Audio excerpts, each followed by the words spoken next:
Let's get ready for some Philly Frenzy! What is going on, everyone? Welcome to the Philly Frenzy podcast. It is Friday. We have UFC 261 tomorrow night. Big fight is the main event. But before we actually jump into the podcast talking UFC, I'm your host, Matt. As always, I'm here with my buddy Rob. What is going on, Rob? Enjoying a beautiful Friday out here, man. Excited for the fight card tomorrow night. I think there's obviously the main event's going to be good, but we'll talk about the other two title defenses on this 3 title defense card, which is seeming to be the new norm in the UFC. Couple of ladies fights. It's going to be good. All right, so before we actually jump into UFC, I want to make sure that real quick, we ended up losing someone yesterday in the sports world. Terrence Clark, a guard from Kentucky. He was killed in a car accident. Prayers go out to his family, his friends. It sucks when we lose someone this young. It really sucks when you lose anybody at any time. But, he had just signed with an agent 2 days ago. He was going into the draft. He was a promising young man, not just a basketball player, but he seemed like he was doing everything the correct way in life. So we're just going to open up playing a few of his clips, and then we'll jump right into UFC.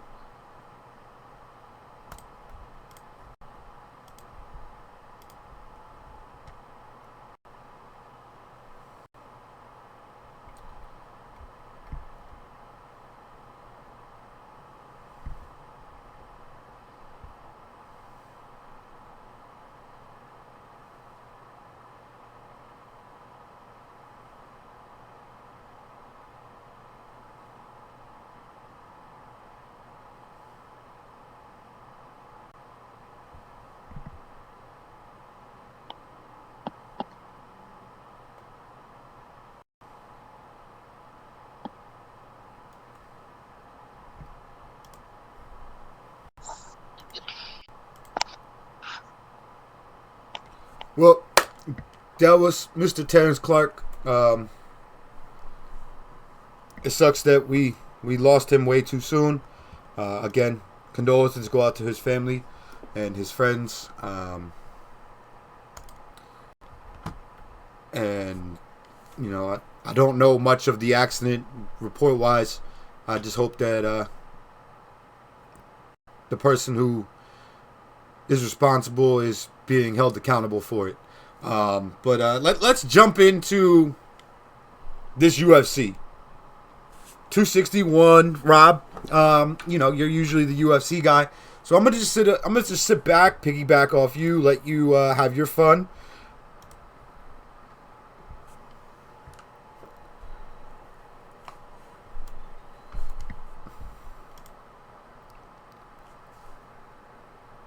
Rob,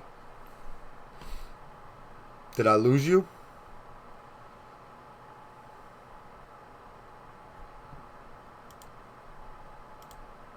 Alright, so it looks like I lost Rob here. So, UFC 261, we have 3 title fights, as Rob has said. Looks like we have Rob back. Rob, UFC, your floor. I'll play sidekick. All right, so I'm just gonna do these in order, increasing on the card as it's laid out via ESPN. So your, I guess, third co-main event, however you want to call it, is for the women's flyweight title, and that is going to be Shevchenko versus Jessica Andrade. I don't know how close this is going to be. So Shevchenko has a Muay Thai background. She's got 20 wins, 3 losses as her professional record. And she finishes about 2/3 of her fights as a professional MMA fighter. So it's likely this doesn't go to the card. She has a height and reach advantage on Andrade, and I just think Shevchenko is an absolute beast. Um, she's been very dominant. So if I was betting, man, that's where I'm going with my money. But Andrade herself is 21-8 as a professional fighter. So I mean, she's no slouch, and she's won her fights to get this title shot. But I don't know if she has what it takes to take out the champ. And when I say reach advantage, I mean she has a 4.5-inch reach advantage.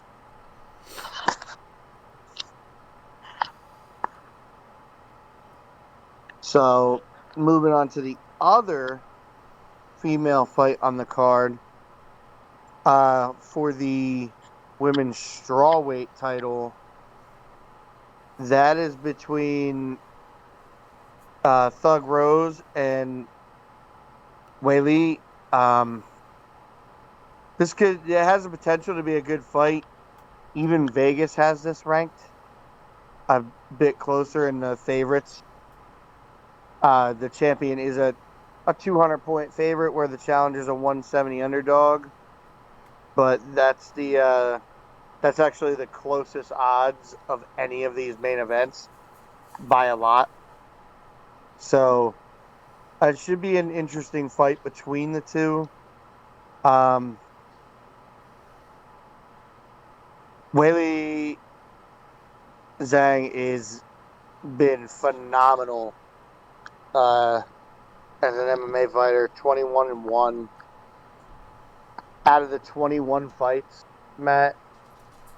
17 finishes. Only 4 fights went to a card. Wow. She finishes fights, 10 TKOs, 7 submissions. So she is versatile as well.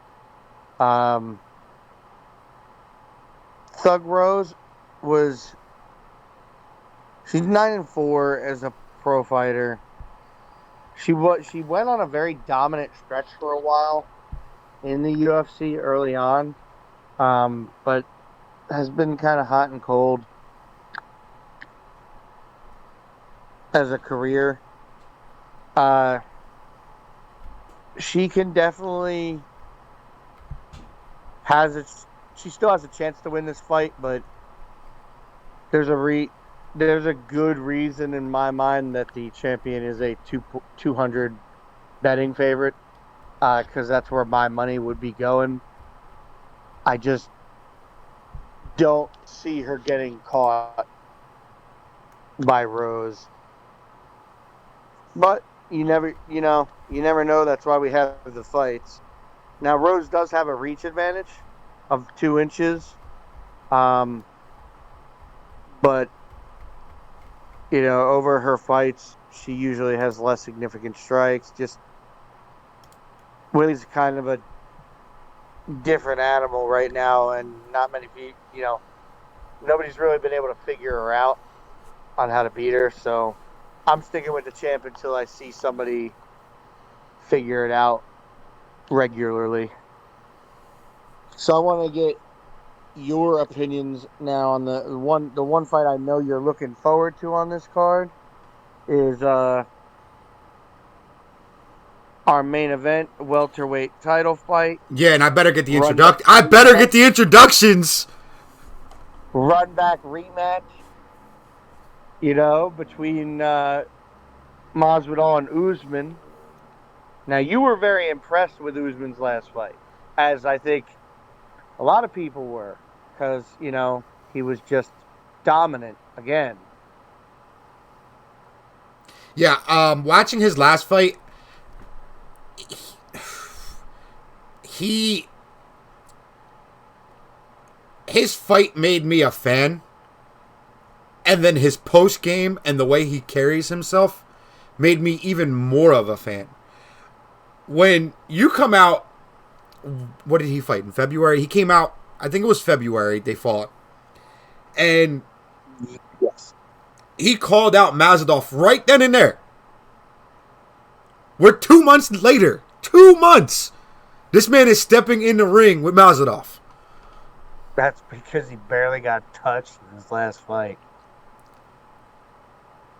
Yeah, so you got the challenger. Obviously, Masvidal has been around for a long time, and he has a lot of professional fights under his belt. And my guy is no slouch, Mr. Jorge Game Bred Masvidal. Could give Usman a fight for a while, but I think Kamaru Usman is an all-timer. When this title reign is all said and done, he might have to be considered the best 170-pound champion ever, and that includes over GSP.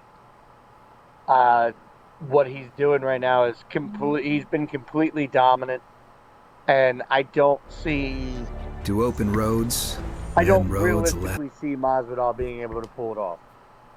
Okay. Not against the Nigerian nightmare, as he calls himself, Kamaru Usman. I think Usman is just a little too multifaceted for Masvidal, and he's just going to make Masvidal fight a fight he doesn't want to. Whatever he thinks Masvidal wants to do, Usman's going to drive the fight the complete opposite way. That's why people tend to not like him, because his fights are, to them, quote-unquote, boring. But he's got the capability as a grappler and a striker to be able to force the fight whatever way he wants it to go. And to me, that's what makes him so impressive. All right.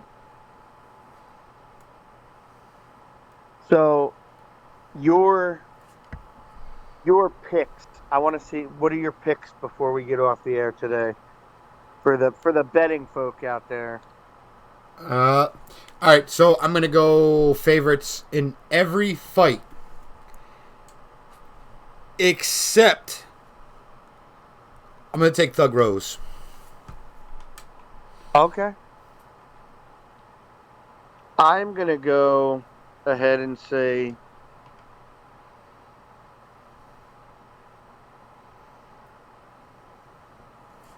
Kamaru Usman. I'm going to stick with Shevchenko. I just don't think Andrade's got enough to get that one done. I think there's too large of a discrepancy there. And I think I'm going to agree with you. I think somehow Thug Rose gets the upset. I'm going to guess by like a quick, knockout on a strong come out of the gate if she can get it done. I think if the fight drags into later rounds, it starts to favor the champion again. But I'm going to say that there's going to be an upset set somewhere on the card, so that's where I'm going to go. All right, so before we go, Rob, thank you for breaking down UFC 261, the 3 big title fights this weekend. Before we let you guys go, Rob, can I get an introduction for the main event? Yeah, you can get that. But I'm going to need like a freestyle or something from you.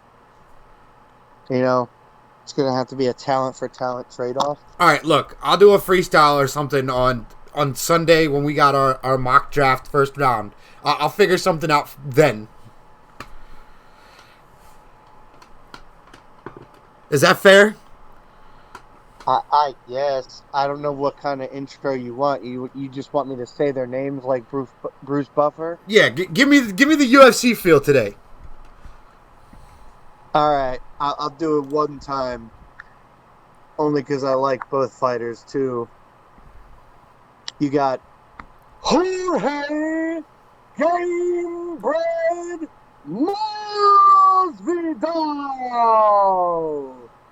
versus Kamaru the Nigerian Nightmare, Usman. Audio is getting pulled and put on TikTok.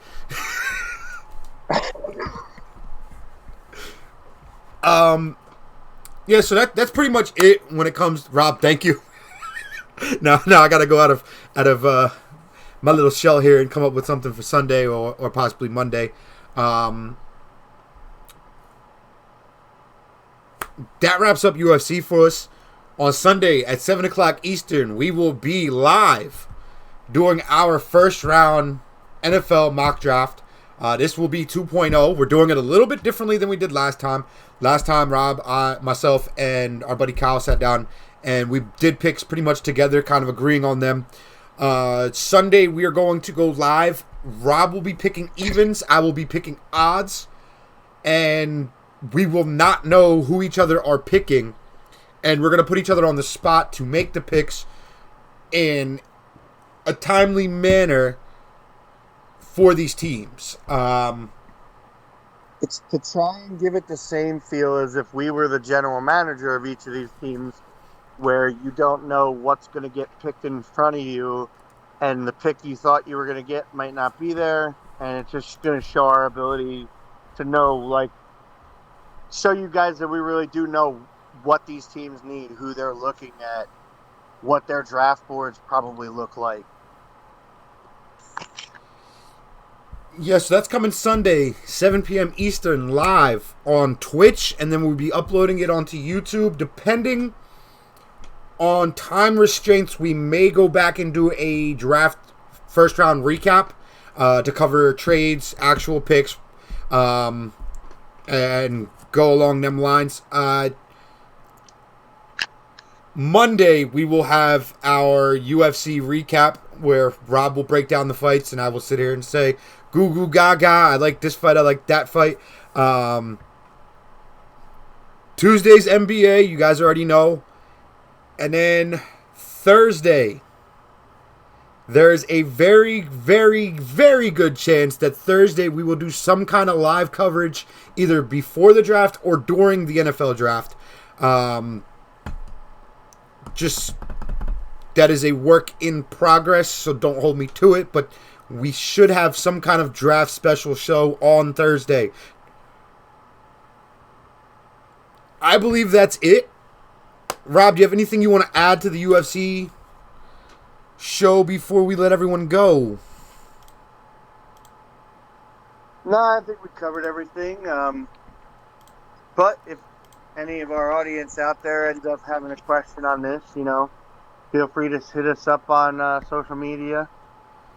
Twitter, yes. I'm at Rob Danka. Matt, you are? M. Hathaway 23. We're both on Facebook too. You can look us up. If you have questions, message us, let us know, tweet at us, whatever, and we'll talk to you about it. All right, everyone, have a good weekend. We will see you guys on Sunday.